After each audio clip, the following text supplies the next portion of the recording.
When my wife decided that we were finished, I didn't have much say in the matter. She initially gave me a week to get out of the house. When I came home from work the next day, the locks were changed and my clothes were on the lawn in boxes. I suppose I should be thankful for the boxes. So for the second time in 6 months, I was looking for a new place to live. We had moved out here, halfway across the country, at my wife's demand. I didn't know anyone within 1,200 miles. Sure, there were a couple of people at work who took pity and offered me a couch to sleep on, but I'd only been on the job for a few months. It didn't feel right to impose on people who I barely knew. I started calling every ad listing for a room for rent. I tried my best to explain the situation and my urgency. After 2 nights of living in my car, I met Tom. He found my story oddly hilarious. He said he had been through the same type of thing before and he could relate. He invited me out for some beers to discuss the details of the lease. Tom was boisterous, the kind of guy who was entirely oblivious to what people think of him. I'm not usually much of a drinker, but after several hours of Tom egging me on, I was all but on the floor. Tom insisted that I come back and sleep in my new place. We never actually got around to discussing the lease. I woke up the next morning with a mind-shattering hangover in a room that I'd never seen before. It took me more than a few minutes to get my bearings, but when I did, I was surprised at how nice the place was. It was fully furnished. I mean, sure, it was in the style of an old woman's home, but beggars can't be choosers. I walked out of the room and I searched the house up and down for any sign of Tom. We never discussed what he did for a living, so I wasn't even sure if he'd still be here or if he had left for work hours ago. After searching the entire house with no luck, I ventured outside and found Tom relaxing on his porch with a beer in his hand. Hey, there you are, buddy. How do you like the place? I took a look around and let out a whistle. This view was gorgeous. We were on top of a mountain, not Mount Everest, but still easily cut off from the rest of civilization. Just peaceful nature in every direction, and the 2 small houses built in the clearing. That's right, I said 2 houses. Tom would go on to explain how he built both houses by hand. Lived in the one on the left with his family for years. The one on the right, the one that I woke up in, was built for his mother. She had died a few years ago. He planned on gifting the second house to his son as a wedding present, but then, just over 1 year, his wife just upped and left him in the middle of the night. She took the kid with him. Tom hadn't seen or heard from him since. He was offering me an entire house for the cost of renting a room. I could tell that the guy was lonely. I cannot even imagine an entire year on a mountain by yourself. I got the impression he would let me stay for free as long as I shared a beer with him from time to time. It turned out that Tom was independently wealthy. He was very tech savvy. He held patents on some network infrastructure that is still in use today, and the cash rolled in through licensing fees. It wasn't just the discount on the rent. Tom paid for the utilities, the trash service, cable and internet, practically everything. So even though Tom would not be the normal guy that I would hang out with, I'd have to be an idiot to pass up something like this. I mentioned how Tom was handy with tech, right? Well, I don't know if he was always paranoid, or if it was living alone on a mountain that brought it on. Tom had his home covered in security cameras, just on the outside. I could visually confirm the presence of no fewer than 12 cameras. We did most of our drinking down at the bar or on Tom's porch, so I rarely stepped foot inside his home. But I soon found out that there wasn't a square inch of the interior that the cameras missed. Thankfully, Tom respected my privacy and my rented house seemed completely free of surveillance cameras. I wonder to this day how differently things would have turned out if I had respected his privacy half as much. I discovered the security feed by accident. My prior rocky marriage led to a lot of experience sleeping on couches. Because of this, I often fell asleep watching TV. One night as I awoke, I must have dropped the remote to the floor. It caused the TV to change channels and display an empty hallway in that creepy green infrared night vision. That was it. No one was on the screen, just an empty hallway. I shook the sleep from my eyes, grabbed the remote and hit the info button. Channel 99.E. On a hunch, I hit the channel up button. 99F. This one showed the same hallway but from the opposite end. The channel up again brought me to 99G, the interior of a bathroom on that hallway. I continued on like that all the way through 99AW, 49 cameras in all. I found Tom sleeping in his bedroom on 99AO. I felt like a total creep looking through these security cameras, even if it was only for a couple of minutes. Did Tom know that I had access to this? I guessed that it was an accident. We shared the same cable and internet. Maybe the security feed was hooked up to the network and he didn't realize that I could see it. I know that I should have told him about it, but I honestly just kind of forgot. I didn't turn back to those channels for weeks, until Tom gave me a reason to. Remember how I said that I thought Tom seemed lonely when we first met? Well, I wasn't remotely correct on that. At least 2 or 3 nights a week, I'd be woken up by Tom's loud truck pulling up outside. I could always hear him and his lately girl giggling as they made their way inside of the house. I couldn't help but be happy for the guy. We had both been screwed over by our wives, and Tom was making the most out of his newfound bachelor life. Sure, these ladies were probably getting paid for their time, but there isn't really anything wrong with that, is there? The night I turned the security feed back on started like any other. I was trying without luck to sleep when I heard Tom's truck pulling up. I figured that I might as well get a midnight snack now that I was fully awake. On the way to the kitchen, I peeked out of the window to get a look at Tom's latest girl. I was surprised to see that she was my age, young enough to be Tom's daughter. She had long brown hair parted down the middle, styled exactly the same way my wife wore her hair. It had been weeks since I had moved out of the mountain and I never stopped thinking of my wife. It was painful that even all the way up here, I couldn't escape reminders. I went downstairs, grabbed a beer, and I collapsed onto the couch. I wasn't expecting to get any sleep that night. I didn't bother turning on the TV. I just sat there and drank. Had I actually turned on the television, I might not have heard the scream. Nothing can prepare you for a sound like that. It was faint, but there was no denying what it was. A woman had screamed and it was coming from Tom's house. I wasn't sure what to do. Were they just playing rough?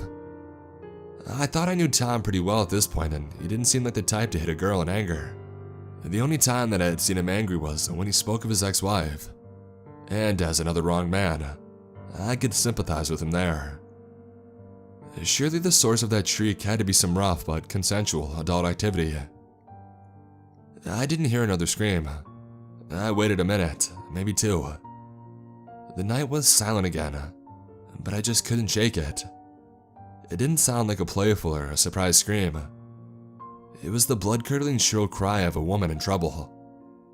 I grabbed my phone and I called Tom. "Hey buddy, what's up?" I was shocked when he answered so casually after only 2 rings, almost like he was expecting my call. "Tom, is everything okay over there?" "More than okay, man." There was nothing out of the ordinary in his voice, and just talking like we were shooting the breeze. If he was hiding something, he was the best liar on the planet. "I heard something, Tom. A woman scream, or at least it sounded like it." There is a pause, followed by Tom's deep, throaty laughter. "Really? You heard that from all the way over there?" "Yeah," I said hesitantly. "Damn, I knew I was good, but not that good. Sorry to wake you, buddy. We're all finished over here now.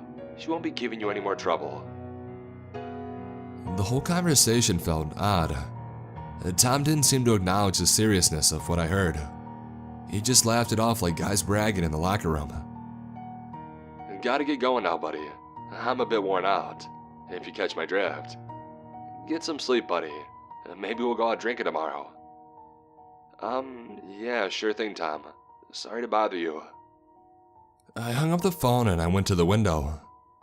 I stared out across the yard to Tom's house and I wondered if I'd made a mistake living here up on this mountain with a man that I hardly knew. Tom had never done anything to make me not trust him. But that scream, it wasn't a normal thing to hear or something that can just be pushed into the back of your mind. I went to sit back down on the couch and I landed right on the remote. The remote. This jogged my memory about discovering the security camera feed. I hated breaking that mutual trust and privacy, but I had to make sure everything was on the up and up over at Tom's place. I turned to 99A and I started scanning the channels quickly, looking for anything out of the ordinary. Camera after camera, but nothing but blank rooms. But as I got further into the rotation, I started to hear something. Thunk, thunk, rhythmic and unyielding. Thunk, thunk. I found the source on one of the basement cameras. Tom raised the axe into the air, thunk, and drove it through the girl and brought it back up into the air, thunk. There was blood everywhere. On Tom, on the walls. The girl. So many pieces. I jolted up off the couch and almost immediately fell back to the floor.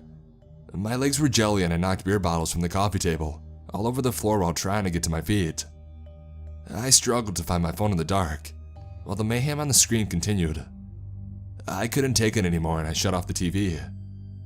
I had to practically beg the 911 dispatcher to send a unit to the house. They had no record of the house ever being built on top of this mountain, yet alone 2 of them. And they thought that I was making the story up of a madman chopping a woman into tiny pieces. It took them over an hour to show up. They came with the swirling blue and red lights, but no sirens. So much for catching Tom off guard. He must have noticed the lights. Tom was out on the front door before the cops had even exited their vehicle. I watched everything from my living room window. Tom didn't even look the slightest bit worried. He reached out his hand for a shake and he laughed deeply. They talked for a few minutes before going inside Tom's house. I thought that this was it. But Tom somehow wasn't rattled. But he didn't know why I sent the cops out there. That I told them exactly where to find the dead woman. My pulse was racing, a million thoughts running through my mind.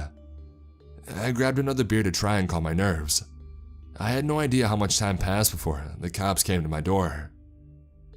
The heavy knocking made me jump right out of my skin. When I opened the door, I was greeted by 2 stern-faced officers. The kind of face you would expect to see if you just got pulled over for going 50 in a 25. Tom was out on his front porch, leaning against a post. He caught my gaze for a moment and just shook his head. "Can we come inside for a minute, sir?" One of the officers asked.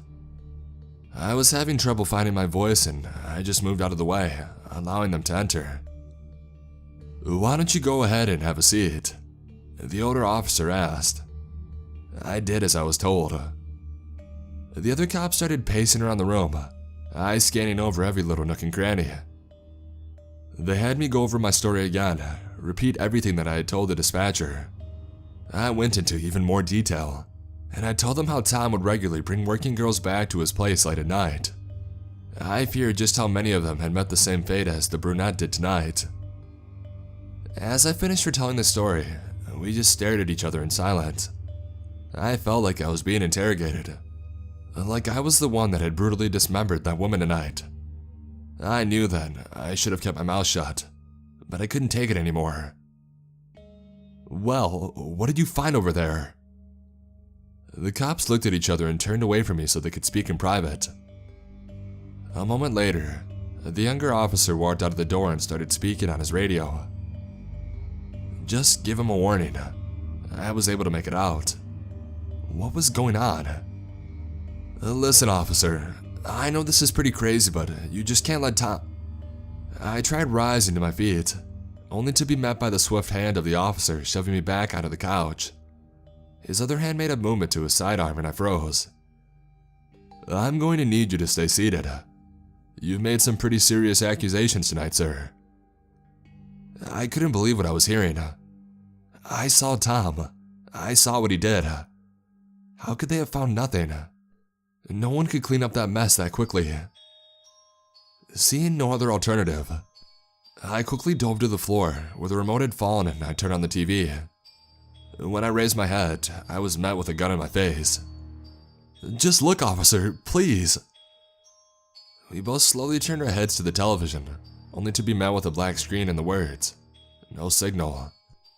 "Can you please have a seat, sir?" I did as I was told and the officer put his gun away. He explained that they had completed a full sweep of Tom's house, top to bottom, every inch of it, including the basement. Nothing out of the ordinary was found. As if that wasn't enough, they told Tom my whole story about seeing the dead woman on the security feeds. Tom just laughed and laughed. They were fake. There was no security system. Tom walked up to one of the cameras and just pulled it off of the wall. They were glued on and connected to nothing. Tom had put them up as a deterrent. "You've got a good neighbor, sir. He told us what you've been going through, and he said to keep an eye on you, help you stay away from the booze." The officer shook his head as he looked around the room. A month's worth of bottles littered the floor. It certainly didn't look good. "We're not going to take you in tonight, sir, but please try to keep your fantasies to yourself from now on." I was dumbfounded. What was happening? The cops left shortly afterwards. I walked out onto the porch to see them off, still in total disbelief of everything that had just happened. Tom was still on his porch and he raised a hand in a wave before smiling and walking back inside. I wanted to go over there, knock his freaking door down and demand to know what just happened, but I just went back inside and I fell onto the couch. Was I losing my mind?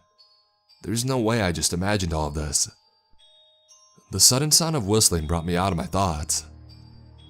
I looked up at the TV that had been left on. The security feed was back. I watched Tom enter the basement, whistling a happy tune. He had his back to the camera, just standing in place tapping his foot to the song. And just as suddenly as it had started, he stopped. Everything was silent and I couldn't look away. Tom turned around and stared right into the camera. He twiddled his fingers at me in a mocking wave. "I hope you enjoyed the show tonight, buddy. I know I sure had fun. I'm probably gonna take a couple nights off before I do another, but I hope you tune in." I stared at the screen, completely dumbfounded. I had just watched my neighbor get away with murder, and somehow he had made me look like a mentally unhinged drunk. I had to get to the bottom of this. I didn't bother with shoes and I just marched right up to his front door. I pounded my fists and I shouted at the top of my lungs to no avail. I found a rock about the size of a baseball and I prepared to break my way through his window and into his house when suddenly Tom appeared. Hiding behind the glass, he spoke to me. "You might want to think twice about that, buddy. The old police department doesn't exactly have the highest opinion on you after that stunt you pulled here tonight." "Screw you, Tom." I dropped the rock and I pressed myself right up against the glass as I continued to yell at him. "Get your fat ass out here and explain to me what the hell is going on." "I don't think you're really in the position to be making demands, friend." "Where's the girl, Tom?" "You really don't understand." And then enlighten me. What is going on? You murdered someone tonight. Who was she? Why? What the hell? How many, Tom? Do you murder all of the girls you bring up here? Tom wasn't angry. He seemed annoyed, an emotion that I'd never really seen on him before. He was a pretty happy-go-lucky guy the entire time that I'd known him. The last person on earth I would expect it to be a murderer. "Are you finished?" Tom asked after a long pause. "You're not going to tell me a thing, are you? Go to bed. It's been a big night for you, for both of us. And we're gonna have a lot more sleepless nights in the weeks to come. So get some rest." Tom let the curtain fall back in front of the window and disappeared into his house. I know it sounds insane, but I did the same. Just walked back over to my place and I slid into bed. What else could I do? Who would actually believe me with no proof to back it up? I didn't get a minute of sleep. I just lay there thinking about everything that I saw and how completely helpless I was. The cops thought that I was a drunk fool, and Tom somehow was able to get rid of all of the evidence. A mutilated, dismembered corpse just up and vanished. How? And the security feeds. The useless security feed. He wanted me to watch. To be a part of this sick hobby of his. If he wanted me to watch, I decided that that is just what I would do. I named myself protector of all who would step foot at the top of that mountain. I knew Tom's schedule. He had never left his house during the day. Normally didn't even get out of bed until mid-afternoon. The girls that he had been bringing back here had been picked up from bars at night. It made it easy for me to continue to go to work, rush home and use the security feeds to keep track of Tom. If Tom left the house, then so did I. When Tom went into town to visit the bar, I went right along with him. I'd sit there right across the table, talking the shit and sharing a drink. He kept up the act like nothing had changed at all. But each time that I scared a girl away from the table, I could see the burning rage in his eyes. Things carried on like this for weeks. I successfully prevented Tom from bringing anyone back up to his house. Until some idiot on the freeway cut off an 18-wheeler and turned the highway into a parking lot for hours. By the time I got to the base of the mountain and I turned off onto our dirt road, the sun had long since gone down. I prayed that Tom hadn't left yet, that he hadn't gone into town to find his prey. When I pulled up to our houses and I saw that his truck was still parked there, I almost burst into tears. I felt like gloating. Tom hadn't even realized that tonight was his golden opportunity. I strode up towards his house feeling better than I had in weeks, and then I saw the purse in the passenger seat of his truck. I ran straight for his front door and I drove my shoulder into it with every ounce of strength that I had. It might as well have been a steel wall. I tried kicking it in, but that door didn't budge in the slightest. It was like it was reinforced to withstand a nuclear assault. The windows were next. Nothing I tried could even cause a scratch on the glass. I tried my fist, a shoe, rocks, a loose brick. It was freaking bulletproof. So I did the only thing left and I called the cops. 911, what is your emergency? He has another girl. Please, send someone to help now. I shouted while running back to my house to turn on the security feed and see if the woman even had time left to be saved. Sir, I'm sorry. Please slow down and tell me where you're located and the full details of. The operator stopped talking. I could hear someone else speaking to them in the background, but I couldn't make out what they were saying. Thankfully, I was able to locate Tom and the girl on the security feed quickly. They were back in the basement as expected. She was on the ground, crying with her hands tied behind her back as Tom ran his hand through her dark hair. What are you waiting for? Send the goddamn cops before he kills her. Sir, I'm sorry. We just pulled up the reports of your previous incident. We've been instructed not to send any more units to this residence. You've got to be kidding me. I screamed, nearly tossing my phone across the room. The operator is asking me to calm down as I watched Tom get up and walk to a nearby table and grab that all too familiar axe. Alright, I'm sorry. I pleaded. Don't send anyone. Just please humor me and call him. Call Tom and check to make sure everything is okay. Tom slowly walked across the room towards the girl. She saw the axe and let loose a scream that I will never forget. She tried desperately to squirm away from Tom, but there was nowhere to go. Please call him. Ask to speak with the girl. Please. The operator must have heard the sheer desperation in my voice. They actually agreed to do it. I quickly gave them the number and then I hung up. For the first time since I was a child, I found myself down on my knees in prayer, as I hung to the desperate hope that they would reach Tom before he hurt her, that they would hear her fear over the line and send help. I watched as Tom actually took the phone from his pocket, and the girl seemed oblivious to everything. She continued her vain attempt to crawl away to safety. Hey there, can you hold for a minute? Tom answered. The girl yanked her head around and let out an ear-piercing shriek just after Tom put the call on hold. He hurried back to the table, grabbed some duct tape and quickly wrapped it around the girl's mouth. Several times, so tight that I could see the skin on her face going white. But it did the trick and silenced her completely. Sorry about that, Tom continued. In the middle of preparing dinner, I had to wash my hands. How can I help you? There was no worry or fear in his voice, just a casual conversation. He carried on with the operator for several minutes like they were good friends before finally ending the call.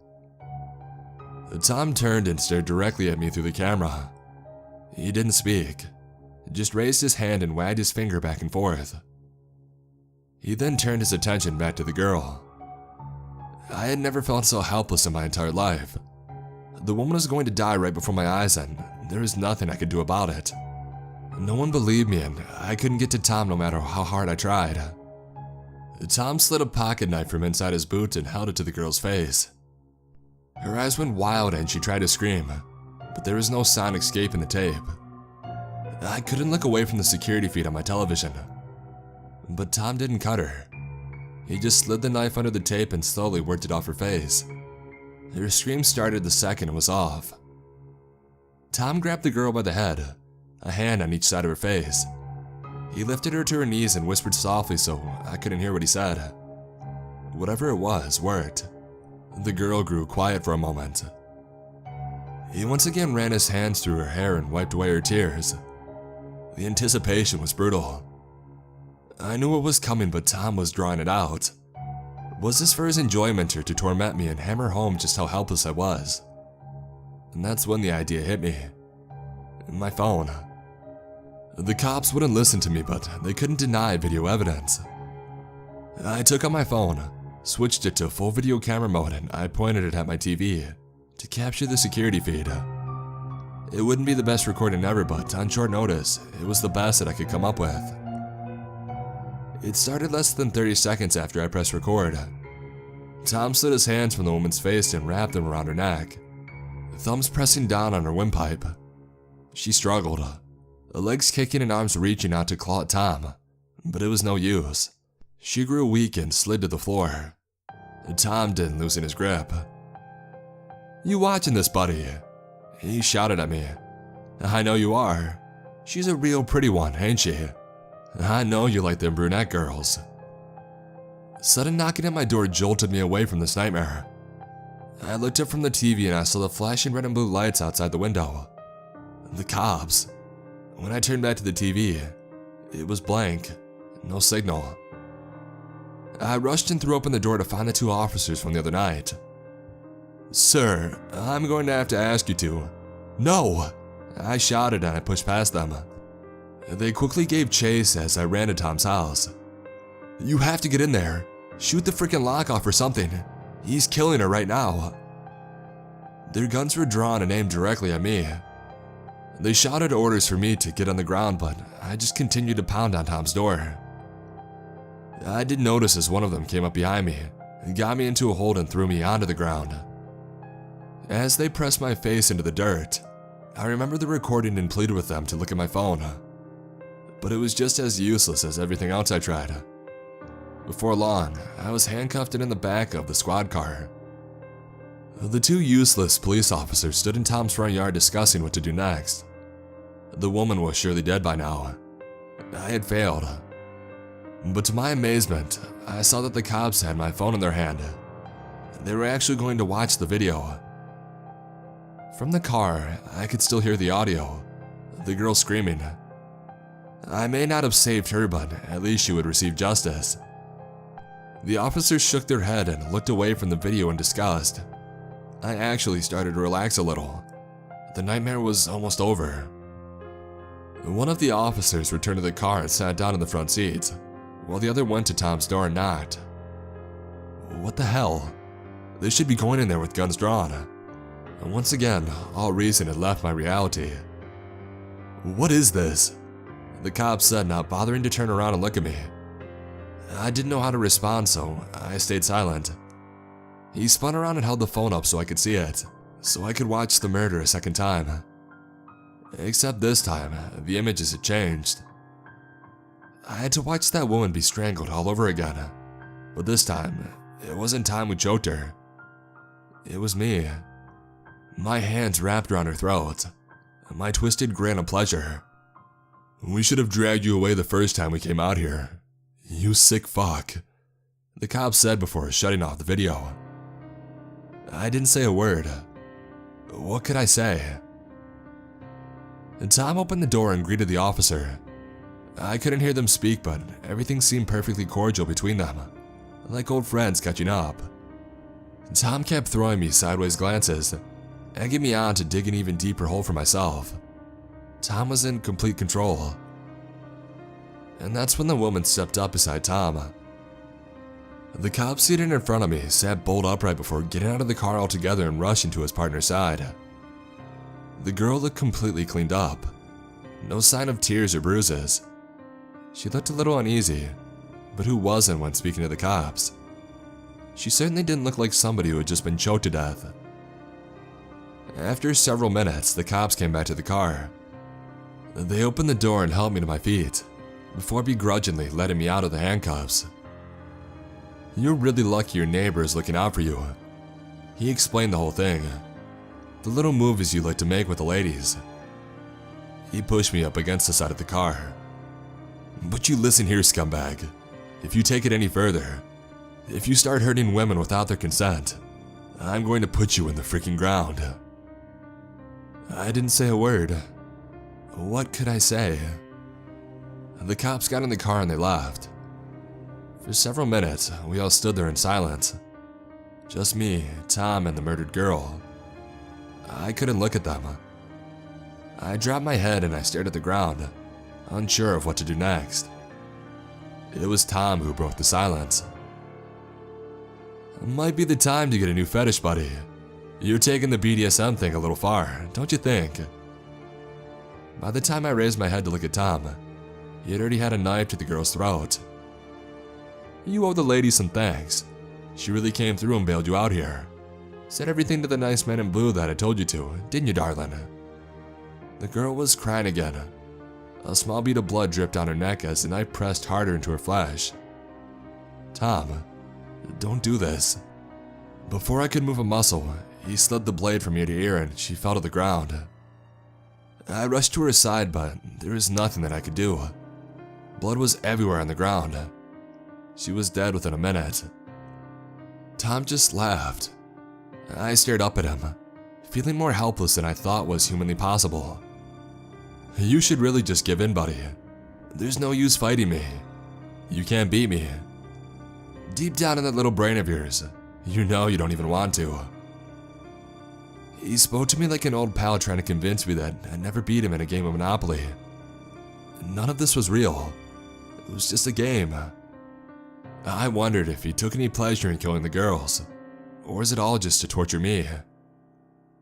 Tom grabbed the girl by the leg and started dragging her towards his house.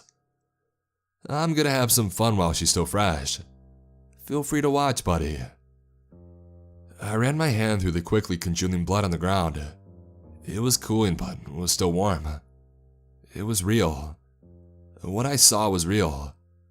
Not seeing any other viable alternative, I simply returned to my house and I went to sleep. I know that by this time you were probably screaming at me, furious that I just threw in the towel. If you were the one in this predicament, you would have been able to come up with a million different ways to get out of it. But I had nothing. It had been a bad year. Left by my wife. A new best friend turned out to be a murderer. That kind of shit takes a toll on you. There wouldn't be any further attempts to stop Tom. The monster had won every battle and I didn't have the strength to continue to fight him. I watched night after night as he brought home beautiful brunettes with hair parted down the middle. Just like my wife. I watched every single murder over the security feed. It was rough at first, but it is amazing the things that can become normal. I never considered myself a hate-filled man. My cheating whore of a wife was the only person on the entire planet that I really felt any ill will towards. Imagining that each of these women were my wife made it a lot easier to watch. Knowing that I was completely complicit in his crimes allowed Tom to ramp up things to another level. He stopped making any attempt to hide the monster. No more calling me buddy or flashing those nice guy smiles. The methods of murder varied. Tom was pretty creative, each one more bloody and brutal than the last. But he also got more careless.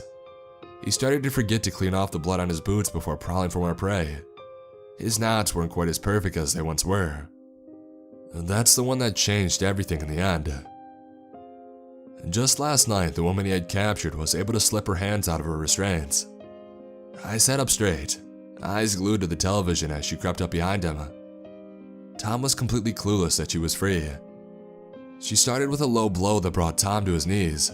She struck him over and over and over. It was strange to watch.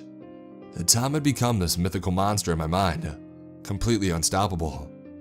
But this girl had somehow gotten the jump on him. Satisfied that Tom wasn't in any shape to chase her, the girl booked it. This was it. Finally, my moment had come. The girl had a chance to change everything up here on the mountain. She would be running out of Tom's front door any second.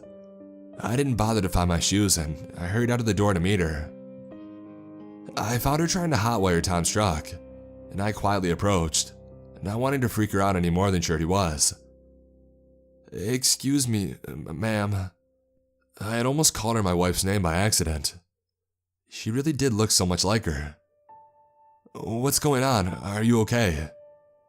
The girl jumped back into a defensive posture, eyes wide like a deer about to be splattered by a car. I raised my hands in surrender, trying to seem as non-threatening as possible. "What happened in there?" I asked her. "Fuck it, explain on the way. I need to get you to safety." It took a while longer to convince her to accept my assistance, but she knew that Tom wouldn't stay out forever. I was her only hope. She had to go with me. I made sure I was there when Tom finally came to. "You're getting sloppy, Tom. You really messed up this time." I mocked him. He rubbed his bruised face and tried to stand, but it was no luck. His legs weren't quite ready for that. "You're lucky you got such a good neighbor like me to watch your back." I could see the confusion on Tom's face. It felt good to finally be the one in control, to regain a sense of power over my life that I hadn't had since my wife left me. I reached out my hand. "She's at my place, and don't worry. She isn't going anywhere. And my knots are solid. When you get your shit together, we can go see her." Tom hesitantly took my hand and allowed me to help him to his feet. Our hands were clasped together. "Partners?" Tom laughed. "I knew that you'd come around, buddy. I'm finally going to grant my wife that unconditional divorce she's been wanting so bad. Told her to just stop by the house and I'd sign the papers. She plans to do it this weekend. Tom's girl will have to continue to fill in until then."